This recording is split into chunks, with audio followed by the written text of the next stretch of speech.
Well, I mean, you made a point earlier that you're looking for other sources of yield or alternative ways to drive yield in a portfolio. I mean, there's always that debate, 60-40 is dead. So where are we looking for alternative? That's not the debate here, but alternative sources to derive yield in your portfolio. So that could be a use case for it. But it's interesting when there's so much consensus on one side that once we get this approval for the ETF, then it's to the moon, right?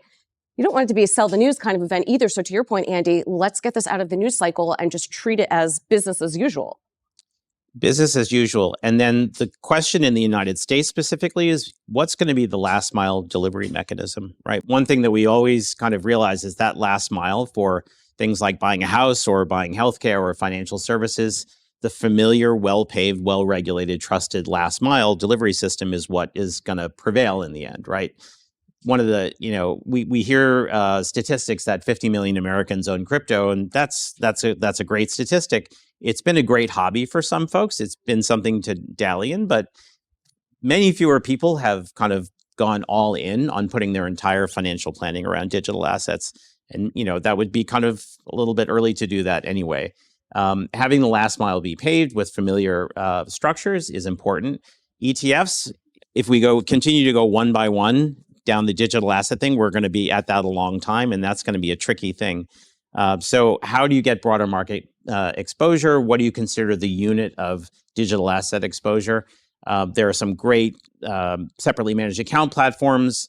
They remain niche, but they're much more agile. Where does it shake out, and what's the delivery mechanism? I think that's one thing we're going to solve in 2024. And I think that's going to make next year's conversation at this table much more interesting. I think it's largely solved, right? Like the mechanism is going to be a fund, and it has been for every single asset class out there. People create funds; they make it easy for people to invest through your traditional methods. I think index funds will be a big piece. So being able to know what to index to, and then provide the fund that indexes to that. Provide funds that are no longer stigmatized, that can invest in a broad variety of assets. And ultimately, I've always been of the opinion, so I do self-custody my crypto. However, I don't think that's for everybody, right?